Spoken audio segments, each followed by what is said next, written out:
예배드려 나오지만 감사하게 나오지만 요즘은 어떻게 된 게 참 이 대단한 용기가 필요한 시절이어서 이게 뭐 용기가 필요할 일인가 싶긴 한데 여튼 환영하고 또 감사합니다. 오늘 요한복음 2장 1절부터 12절 말씀 나누려고 합니다. 제가 요한복음 강의 시작하면서 처음에 말씀드렸지만 1장에는 모두 3개의 소단락이 있어서 요한복음 본론 부분에 나오게 될 내용을 주제를 제시하는 역할을 해줍니다. 그리고 이제 2장부터 시작해서 이제 본격적인 본론의 내용이 나오기 시작하는데 지금 읽은 1절부터 12절에서는 우리가 흔히 이야기하는 가나 혼인잔치 내용이 나오고요. 뒤이어서 13절부터는 뒷부분에서는 이제 예수님께서 성전을 청결케 하시는 성전 청결 사건이 나옵니다. 그리고 그 뒤에 니고데모와의 대화, 수가성 여자와의 대화 이런 식으로 본문이 전개가 되어서 앞에 사건 2개가 나오고 다시 예수님의 설교와 대화가 2개가 나오는 이런 식으로 되어 있습니다. 크게 보면 이 모든 것들이 한 묶음으로 하나의 주제를 담고 있습니다. 아마 1절부터 12절까지 내용 읽으시면 아마 대부분 다 잘 아시는 그런 내용일 거예요. 본문 사건도 짧고 매우 단순합니다. 그렇기 때문에 좀 위험한 부분들이 좀 있곤 합니다. 교회 역사를 놓고 보면 뭐 오늘날에도 마찬가지고 과거에도 마찬가지고 이 본문을 이해하고 해석하는 데 있어서 본문이 짧다 보니까 무언가를 더 이야기해야 될 것 같은데 뭘 더 이야기해야 되나 고민을 하다가 머리를 막 쥐어짜다가 결국에는 좀 이상한 길로 나가는 그런 경우들이 참 많이 있습니다. 오늘은 제가 상세하게 설명하지는 못하지만 우리가 흔히 알레고리적인 해석 방법, 그러니까 이 본문이 갖고 있는 보통 사람은 알 수 없는 아주 깊고 신비한 영적인 의미가 있어서 그 의미는 계시를 받거나 성경에 통달하거나 아니면 뭐 이런 사람만 알 수 있다 이렇게 주장하는 분들이 간혹 있어요. 저는 그런 경지에 다다르지 못했기 때문에 별로 바람직하게 생각하지 않습니다. 그래서 본문을 읽고 해석할 때에 늘 말씀드리는 대로 모르는 건 모른다 하고 넘어가면 됩니다. 그 본문이 짧으면 짧게 이야기하고 뒤로 넘어가면 됩니다. 다만 한두 가지 우리가 참고하고 알 수 있는 힌트들이 좀 있습니다. 뭐냐면 가령 요한계시록이나 다니엘서 같은 데 보면 환상을 보는 내용들이 많이 나오거든요. 요한이 밤모섬에서 환상을 봐요. 근데 환상을 본 다음에 반드시 나오는 게 있습니다. 그 환상의 장면을 기록하고 그 뒷본문에 가면 반드시 그 환상이 어떤 뜻인지 해석을 해놨습니다. 다니엘서도 마찬가지예요. 1장부터 6장까지 전반부에서는 역사적인 내용이 나오고 7장부터 이 하반기 후반부 부분에 보면 다니엘이 보는 환상들이 나오거든요. 근데 환상이 나오면 반드시 환상에 대한 해석이 나옵니다. 그러니까 무슨 말이냐면 어떤 본문 읽고 잘 이해가 안 되면 어떻게 되느냐. 이해가 안 된다는 걸 인정을 하고 뒤로 넘어가면 됩니다. 그럼 뒷본문에 가면 설명이 나와 있습니다. 지금 읽었던 이 본문도 우리가 이제 1절부터 12절까지만 읽었으니까 이것만 가지고 고민을 하면 해답이 안 나오는 부분들이 많이 있어요. 이걸 어떤 관점에서 어떤 측면에서 이해하고 해석해야 되는가 고민스러운 부분들이 있어요. 그런데 뒤에 넘어가면 아까 말씀드렸던 성전 청결 사건이 나옵니다. 그런데 성전 청결 사건은 지금 이 사건과는 좀 다른 방식으로 기록을 해놓았어요. 성전 청결 사건은 사건에 대한 설명이 나옵니다. 그리고 그 뒤에 이 사건이 어떤 의미인지를 예수님께서 직접 해석해 주시는 내용이 들어있습니다. 그리고 그 뒤에는 제자들이 지금 당시가 아니라 훗날 예수님께서 부활 승천하신 이후에 그 사건을 어떻게 깨달았는지 제자들이 나중에 어떤 믿음을 가졌는지가 그 본문 안에 들어있습니다. 그 뒤에 나왔던 이 성전 청결 사건을 기록한 패턴을 기준으로 놓고 보자면 우리가 지금 1절부터 12절 우린 비록 이것만 읽었지만 3가지를 생각을 해야 되는 거예요. 첫 번째는 본문이 지금 기록하고 있는 내용을 잘 이해하면 됩니다. 두 번째로는 이 사건에 대해서 예수님이 직접 뭐라고 설명하신 부분이 있는가 이걸 찾아야 되고요. 그리고 마지막 3번째에서는 나중에 제자들이 지금은 못 깨달았지만 훗날 예수님이 승천하신 다음에 그때 가나 혼인잔치에서 했던 그 기적이 이런 뜻이었구나. 제자들이 깨달은 바가 무엇이었는지 지금은 못 깨달아도 나중에 깨달은 게 무엇이었는지를 이제 찾아보면 됩니다. 이제 그런 순서로 이제 본문을 쭉 말씀드리고 이야기하려고 합니다. 처음 말씀드린 것처럼 지금 말씀드린 3가지 항목을 잘 찾아보고 본문을 해석해야 되는데 그게 잘 안 되면 뒤로 넘어가시면 됩니다. 그건 나중에 다시 생각해보면 되는 거니까요. 자, 오늘 본문에 대해서 간단하게 이야기하고 크게 2가지 측면에서 말씀을 나누려고 합니다. 사건 자체는 매우 단순합니다. 예수님께서 가나에 혼례가 있어서 거기에 청함을 받았습니다. 주님만 청함을 받으신 건지 아니면 어머니 마리아와 같이 청함받은 것인지 제자들까지 청함받은 건지는 모르겠어요. 그런데 여튼 제자들까지 다 데리고 혼인잔치에 간 거예요. 저도 어제 요즘 시국인지라 주변에 이제 아는 목사님들, 동기 목사님, 선배, 후배 교회에 쭉 이렇게 몇 군데 연락들을 해보았습니다. 예배를 드리는지, 어떻게 하는지, 교회 형편은 어떤지, 기타 등등. 근데 뜻밖에도 한 분이랑 통화를 하는데 어제 주례를 하고 왔다 그러시더라고요. 그래서 이 시국에도 결혼을 합니까? 그랬더니 신랑이 40대가 넘어가서 더 이상 하루도 미룰 수 없다. 그래서 결혼을 했다 그러더라고요. 결혼식을 한 거예요. 결혼식을 했는데 얼마나 준비를 했는지 모르겠는데 여튼 이 결혼식에 이 피로연을 하다가 포도주가 다 떨어졌습니다. 이거는 뭐 근본적으로는 신랑 신부의 책임이 아니라 부모님의 책임이죠. 적절히 많이 준비를 했어야 되는데 이게 다 먹고 오신 분들이 많이 먹었는지 예상보다 많이 왔는지 모르겠어요. 포도주가 떨어진 거예요. 그러니까 이것을 보고 예수님 어머니께서 마리아가 예수님께 이야기를 하죠. 포도주가 떨어졌다. 그러니까 예수님이 대꾸하십니다. 나랑 무슨 상관입니까? 뭐 본문에 보면 여자여 이렇게 표현했는데 이걸 갖고 막 싸워요. 사람들이 엄마한테 어떻게 여자야라고 부르느냐. 어떤 분들은 이게 보통 사람 여자를 지칭하는 말이다. 어떤 분들은 귀하게 표현하는 거다. 뭐 그건 별로 중요한 게 아니에요. 예수님께서 나랑 무슨 상관이 있습니까?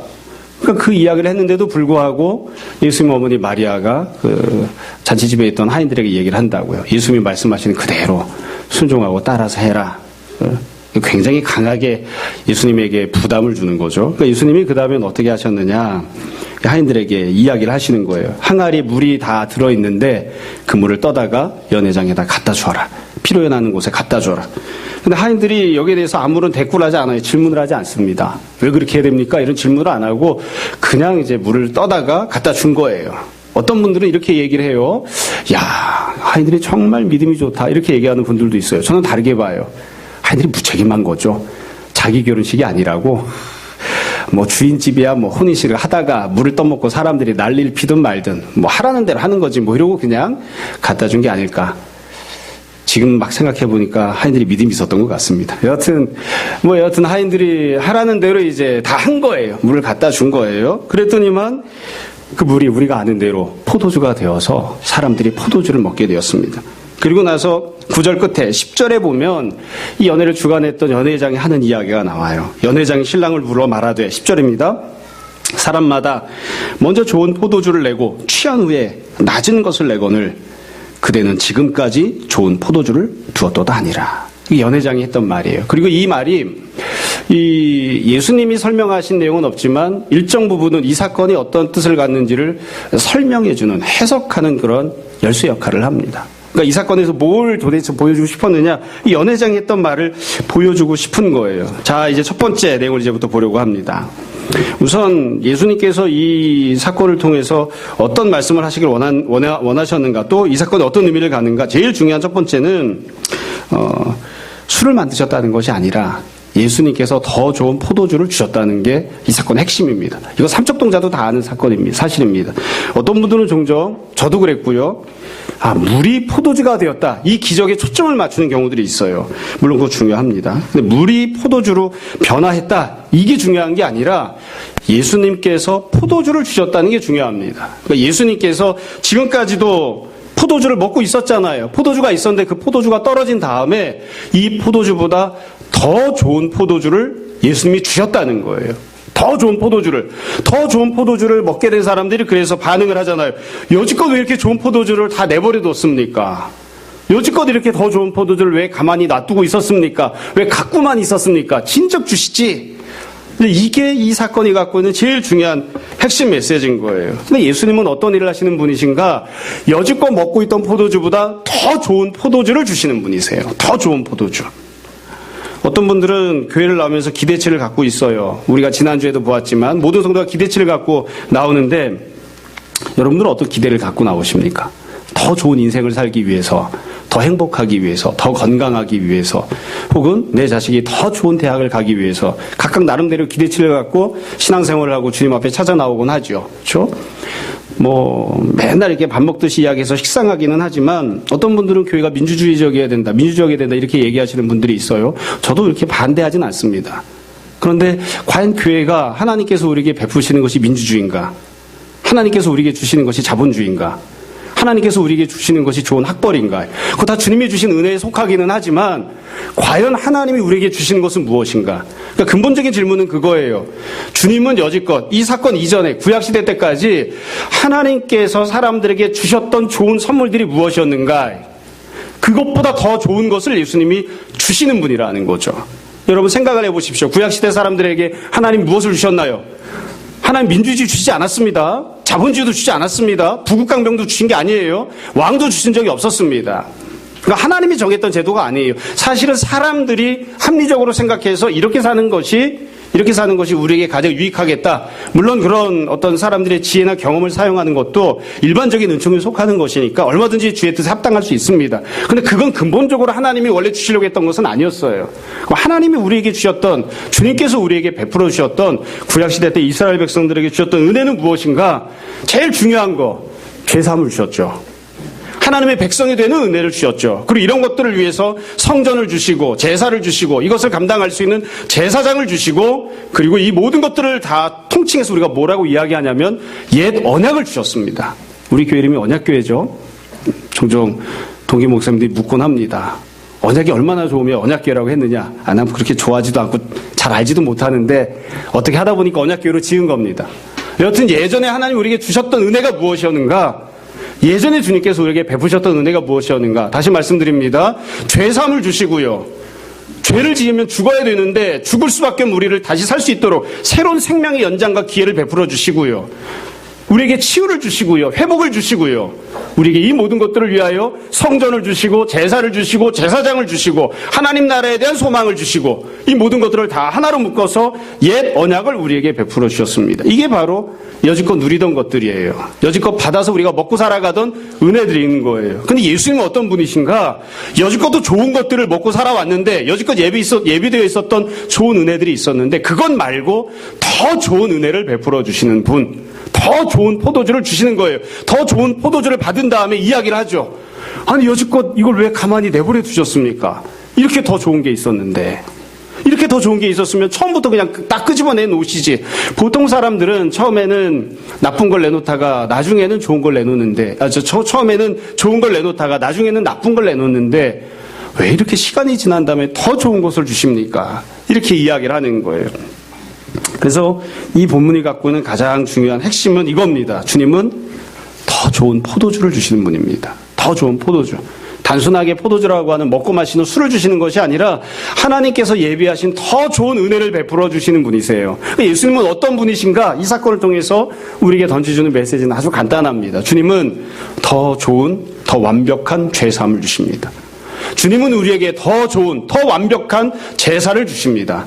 주님은 우리에게 더 완벽하고 온전한 그리고 은혜가 풍성한 그런 대제사장을 우리에게 베풀어 주십니다.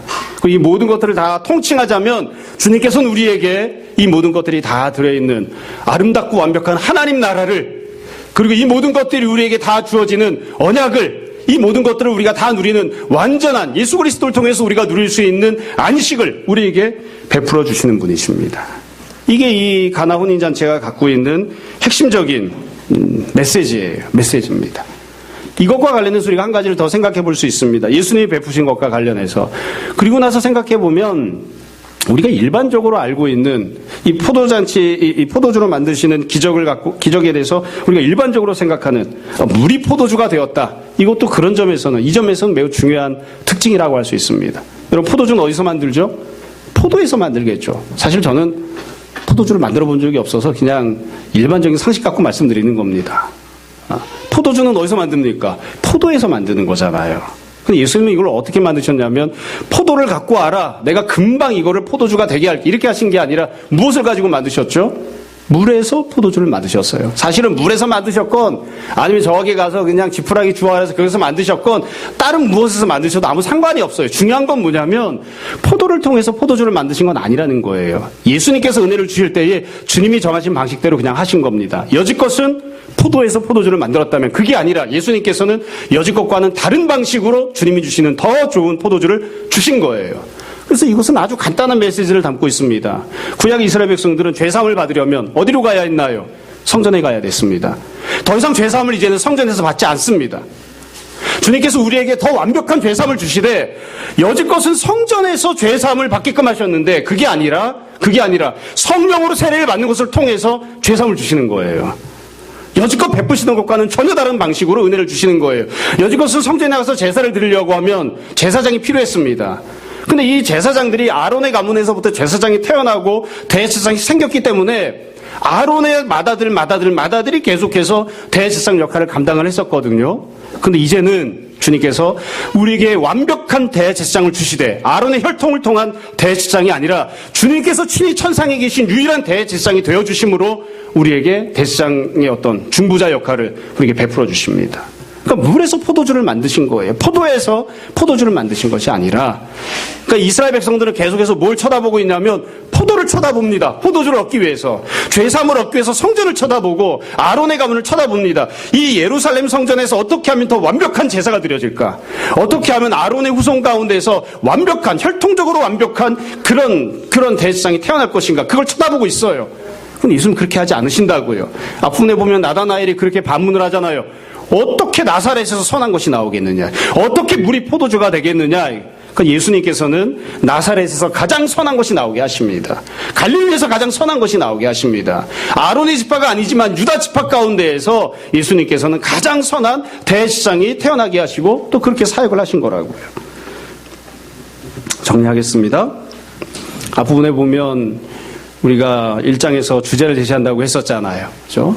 하나님께서 율법을 주셨습니다. 율법은 하나님 베푸신 귀한 은혜입니다. 그러나 그것과는 비교할 수 없는 은혜와 진리를 우리가 받아 누립니다.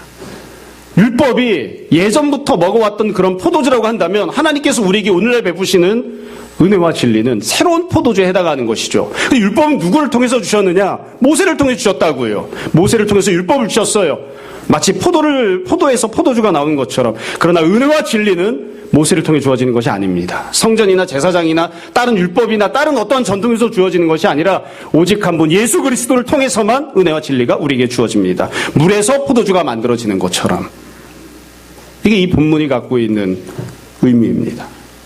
어떤 분들은 그래서 실망할지도 모릅니다. 나는 교회에 가면 민주주의가 발전할 줄 알았는데, 교회에 가면 부국강병이 이루어질 줄 알았는데, 교회에 가면 자본주의가 활성화될 줄 알았는데, 주님께서 주시려고 하는 것들은 물론 그런 것들도 일정 부분 포함되기는 하지만 주님께서 주시려고 하는 것들은 그런 것들이 아니에요. 더 좋은 포도주를 주십니다. 그리고 그것을 여지껏 만들어진 것과는 전혀 상관없는 예수님만의 방식으로 그렇게 베풀어 주십니다. 이게 본문에서 우리가 생각해야 될 첫 번째 내용입니다. 두 번째로, 그럼 이 사건이 도대체 어떤 결과를 가지고 왔는가? 어떤 결과를 갖고 왔는가? 여러분이 본문에 보면 이 결과가 어떤 것인지를 설명을 해놨어요. 11절을 보세요. 예수께서 이 첫 표적을 갈릴리 가나에서 행하여 그의 영광을 나타내심에 제자들이 그를 믿으니라. 이게 이 사건이 갖고 있는 결과입니다. 그러니까 예수님이 가나 혼인잔치에서 물로 포도주를 만드셨다, 기적을 행하셨다. 어떤 결과가 나타났는가? 제자들이 믿음을 갖게 되었습니다. 이게 이 사건이 갖고 있는 결과입니다. 사실 겉으로만 놓고 보면 피상적인, 겉으로 드러나는 더 중요한 1차적인 결과가 있죠. 그게 뭐냐면 그 연회장에 있었던 사람들이 포도주를 마신 겁니다. 참 이거 인간은 어쩔 수 없어서요. 사람이 갖고 있는 관심에 따라 보는 게 다르거든요. 제가 안식년 때 미국에 갔을 때 저랑 제 아내는 나름대로 목적을 가지고 아이들을 데리고 미국 동부로 여행을 갔습니다. 동부의 보스턴에 가서 하버드도 보여주고 예일도 보여주고 MIT도 보여줬습니다. 왜 보여줬을까요? 애들은 모르지만 하버드에 가면 이렇게 하버드 동상이 있거든요. 그 발을 만지면 하버드 입학이 가능하대요. 전설에 의하면. 그래서 거기 가서 우리는 발을 막 만지고 온 게 아니라 거기서 이렇게 매달려서 막 그네를 타다 왔어요. 증거로 제가 동영상까지 찍어놓고 왔다고요. 그걸 다 집에 왔어요. 애들에게 물었습니다. 뭐가 제일 기억에 남니? 1번 예일, 2번 MIT, 3번 하버드. 이렇게 생각했는데 애들이 대답한 건 뭐였냐면 제일 기억에 남는 건 햄버거. 거기 가서 먹었던 햄버거. 어디서 먹었는지 몰라요. 여튼 햄버거 먹은 생각만 하는 거예요. 햄버거 먹은 생각만. 사실 햄버거를 먹은 것도 중요하죠. 이 가나 혼인잔치에서 그 혼인집에 왔던 사람들이 포도주 마신 거 중요합니다. 포도주 마신 거 중요해요. 근데 원래 목적은 그게 아니에요. 원래 목적은 제자들이 믿음을 갖는 겁니다. 그러니까 실제로 혜택은 수많은 사람들이 일반 대중이 보았어요. 근데 그 일반 대중들은 이 포도주가 어디서 나오는지 몰라요. 예수님이 기적을 행하셨다는 것도 몰라요. 이 기적이 왜 일어났는지 목적도 몰라요. 그냥 일반적인 혜택만 받은 거예요. 근데 정말로 주님이 원하셨던, 그리고 실제로 하나님이 계획하셨던 결과는 제자들이 믿음을 갖는 겁니다. 그 결과가 나타난 거예요. 여러분, 우리가 일상적으로 늘 이야기를 하지만 성도가 살아가면서 우연이라는 게 있습니까? 없습니다. 내가 죄를 지어서 생긴 결과이건 아니면 하나님께서 나를 인도하셨기 때문에 그 길을 걸어가건, 심지어 우리가 고백할 때에는 내가 죄를 지어서 만난 그런 결과라 할지라도 그 가운데서도 하나님이 인도하신다고 이렇게 고백을 하잖아요. 그렇죠? 하나님께서 우리에게 어떤 고난을 만나게 하실 때에, 하나님께서 우리에게 형통함을 만나게 하실 때에 그 목적이 무엇인가요? 우리가 믿음을 갖는 겁니다. 믿음을 갖게 되는 것. 하나님을 더 간절한 마음으로 소망하는 사람이 되는 것. 그게 우리에게 주어지는 하나님의 근본적인 목적이에요. 지금 사건도 마찬가지입니다. 제자들이 믿음을 가졌다고 하는 것이 이 사건이 갖고 있는 가장 중요한 결과예요. 사실 예수님은 처음부터 이걸 의도하셨던 것 같아요. 여러분, 입장을 바꾸는 거 생각을 해봅시다. 저라고는 얘기를 안 할게요. A 목사님, B 목사님, C 목사님이 만약에 물로 포도주를 만드는 기적을 행할 수 있다고 칩시다. 어떤 식으로 했을까요?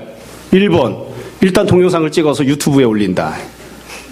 2번, 신문기자, 텔레비전 방송기자를 불러댄다. 어떻게 해야 될까요? 어떻게 해야 될까요? 예수는 아무것도 안 하십니다. 심지어 여기서 포도주를 먹고 있는 사람들은 누가 이 기적을 행했는지도 몰라요. 너무 안타깝죠? 너무 기회가 좋은데 너무 아깝잖아요. 이런 기적을 평생 한 번 경험할까 말까인데 이 기적을 행하시면서 누가 기적을 행했는지 이걸 좀 크게 나팔을 부시면, 막 크게 대대적으로 선전하시면 그 자리에 있던 사람들도 다 예수님 믿고 좋아질 수도 있는데 왜 그 사람들이 교회에 올 수 있고 신앙 가질 수 있는 그 귀한 기회를 예수님이 스스로 사용을 안 하시냔 말이에요. 그 예수님 그거 사용 안 하십니다. 두고두고 앞으로도 이 얘기 안 하십니다. 이 얘기 안 하세요. 여러분, 만약에 어떤 목사님이 10년 전에 기도해서 아픈 사람 병을 고쳤다고 칩시다. 그분이 그 얘기를 그때 딱 한 번만 할까요? 두고두고 계속 할까요? 은주자목에 생각할 때는 어떨 것 같아? 두고두고 하겠어요? 아니면 딱 한 번만 하겠어요? 두고두고 하지. 두고두고 할 텐데 주님 그렇게 안 하십니다. 아예 나가서 얘기도 안 하십니다. 그러니까 주님께서는 애당초 이 기적을 행하실 때 근본적으로 갖고 있던 관심이 사람들이 뭐라고 얘기하는지, 사람들이 어떤 유익을 누리는지, 사람들이 어떻게 나에게 행동하는지 이런 것들이 아니에요. 혼인집에 이 피로연하고 있던 집 주인이 나에게 어떤 대가를 줄 것인지 이런 것들이 아니에요. 제자들이 어떤 믿음을 가질 것인지, 제자들이 믿음을 갖는 것에 예수님이 근본적인 목적을 갖고 계세요. 그리고 제자들이 지금 믿음을 가진 겁니다. 그런데 불행하게도 우리가 잘 생각해 봐야 될 점은, 여기서 제자들이 갖게 된 믿음은 참 미안하지만, 아쉽지만, 안타깝지만 불행하게도 온전한 믿음이 아닙니다. 여러분, 우리가 그냥 딱 까놓고 이야기를 하자고요. 우리가 교회에서 믿음을 갖는다고 하면 그게 어떤 종류를 믿음이라고 하나요? 예수님께서 나를 위하여 십자가에 달려 죽으시고 3일 만에 부활하셨기 때문에 나도 주님과 함께 부활할 것을 믿습니다. 내가 하나님 나라에 들어갈 것을 믿습니다. 영생을 누릴 것을 믿습니다. 그게 믿음이잖아요. 그럼 제자들이 지금 믿음을 갖게 되었다고 하는데, 이 제자들이 지금 이 사건을 통해서 예수님이 십자가에 달려 죽으실 것을 알게 되고 믿었나요? 아닙니다. 예수님이 3일 만에 부활하실 것을 알게 되고 믿었나요? 아닙니다. 예수님이 하나님이심을 알게 되고 믿었나요? 아닙니다. 그럼 도대체 무슨 믿음을 도대체 제자들이 가진 걸까요? 무슨 믿음을? 지극히 인간적으로 생각하면, 현실적으로 생각하면, 논리적으로 생각하면 제자들이 품었던 믿음은 이걸 것 같아요. 야, 예수님 정말 대단하네. 우리가 가정 포기하고 직장 포기하고 예수님 믿겠다고 따라 나왔는데, 야, 이거 제대로 잡았다.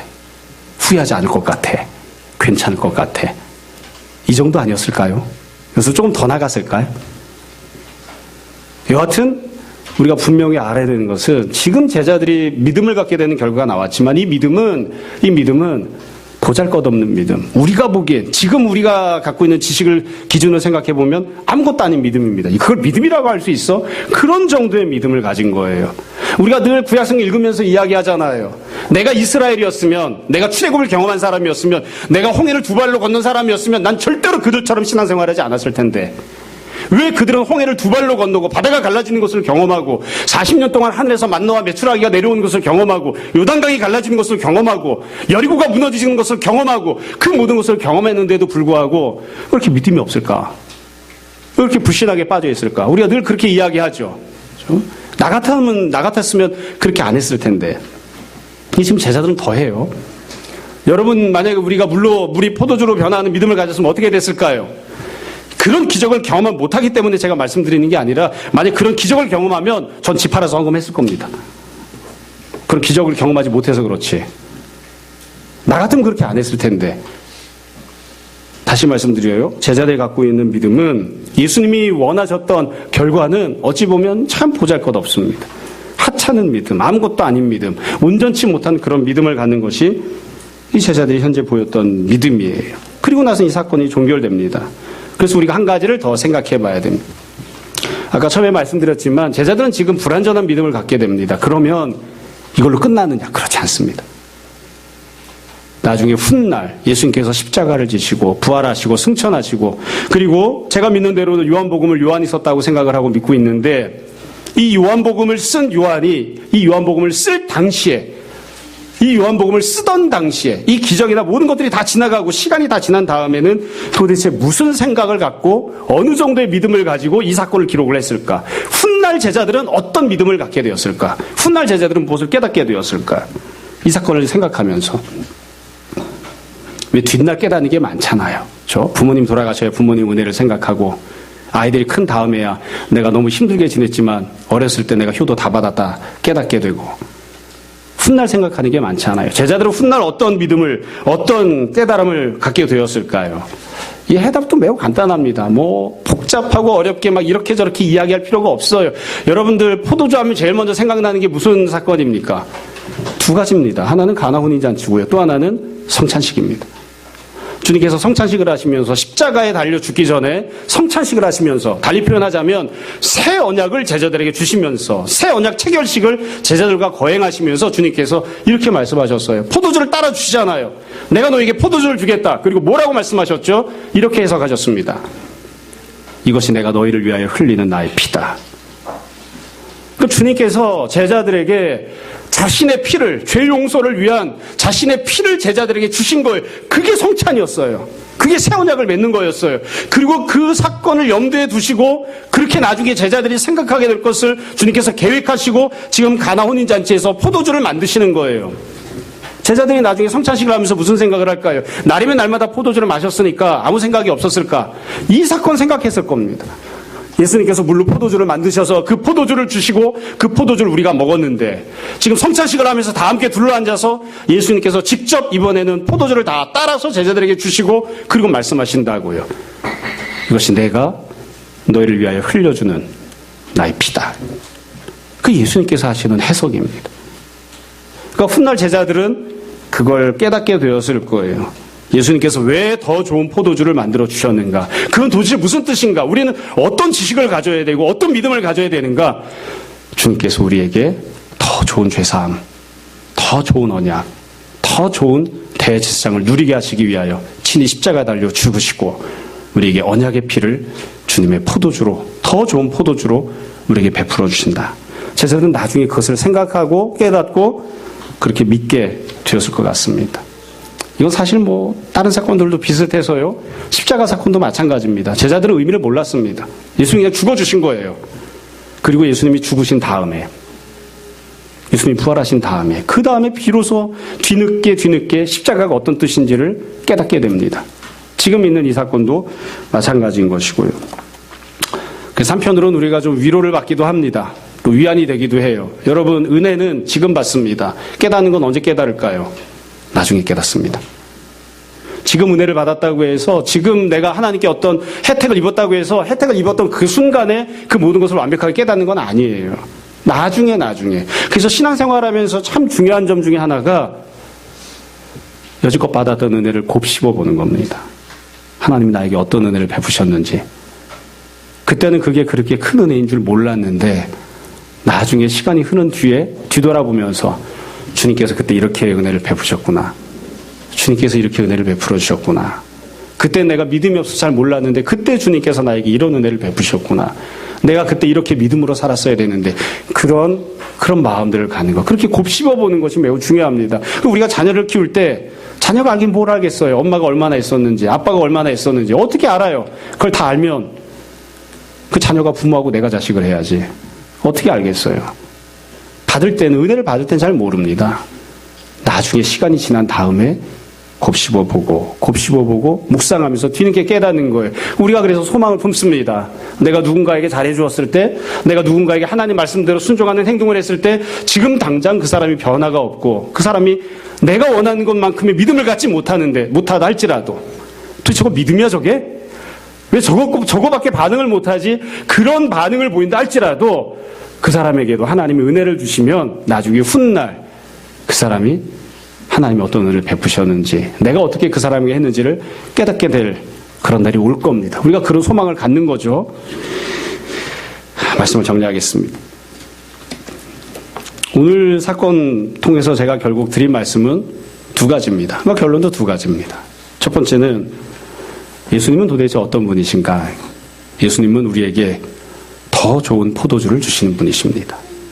하나님께서 여지껏 우리에게 베풀어 주셨던, 구약의 이스라엘에게 베풀어 주셨던 그 모든 은혜들보다 훨씬 더 큰 은혜를, 더 완벽하고 온전하고 풍성한 은혜를 우리에게 채워주시는 분입니다. 그러므로 더 좋은 은혜가 필요한 사람, 더 좋은 은혜가 있어야 살아갈 수 있는 사람, 은혜와 진리가 필요한 사람들은 다 주님 앞에 나아가야 됩니다. 성전으로 가거나 제사장에게 찾아가거나 제사를 드리는 것이 아니라 온전하게 십자가 앞으로, 그리고 부활하셔서 비어있는 무덤 앞으로, 그리고 지금 주님께서 계신 영광스러운 하나님 보좌 앞으로 나아가서 주님 우리에게 더 좋은 은혜를 베풀어 주십시오. 그렇게 기도해야 됩니다. 두 번째로는 제자들이 이 사건을 통해서 믿음을 갖게 되었습니다. 지금 당장은 불충분한 지식 그리고 불완전한 믿음으로 반응을 합니다. 그러나 결국 제자들이 훗날에는 주님이 원하셨던 내용들을 깨닫게 되고 또 더 온전한 믿음을 갖게 됩니다. 그래서 우리도 마찬가지로 어떤 일들을 만나건 주님께서 나에게 행해 주신 일들을 만날 때마다 주님 앞에서 믿음을 갖는 그런 반응들을 다 보였으면 좋겠습니다. 주님 우리에게 더 많이 깨닫게 해주시고 우리에게 더 많이 믿음 갖는 사람 되게 해주십시오. 주께서 나를 인도하시는 이 모든 과정에 대해서, 주께서 나에게 행하신 이 모든 일들에 대해서 내가 주님의 시선으로 바라보게 하시고 주님의 마음으로 보게 하시고 잘 이해하고 잘 깨닫고 또 온전하게 믿음으로 반응하는 제자들 되게 해주십시오. 우리가 그렇게 소망하고 바라는 사람들이 다 됐으면 좋겠습니다. 모쪼록 제 바라기는 참 귀한 마음을 가지고 예배드리러 나왔는데 우리가 오늘 예배드린 것을 통해서 그리고 일주일 동안 살아가는 삶을 통해서 주님께서 여지껏 우리에게 베푸신 것보다 더 귀하고 놀라운 은혜들을 베풀어 주셨으면 좋겠고 또 이 모든 과정을 통해서 우리 믿음이 주님 앞에서 조금씩 더 성장해서 주님을 기쁘시게 하고 우리에게도 귀한 유익이 되는 그런 아름다운 삶을 우리가 누렸으면 좋겠습니다. 주님의 은혜가 우리 모두에게 풍성하게 임하기를 주님 이름으로 축원합니다. 잠시 기도하겠습니다.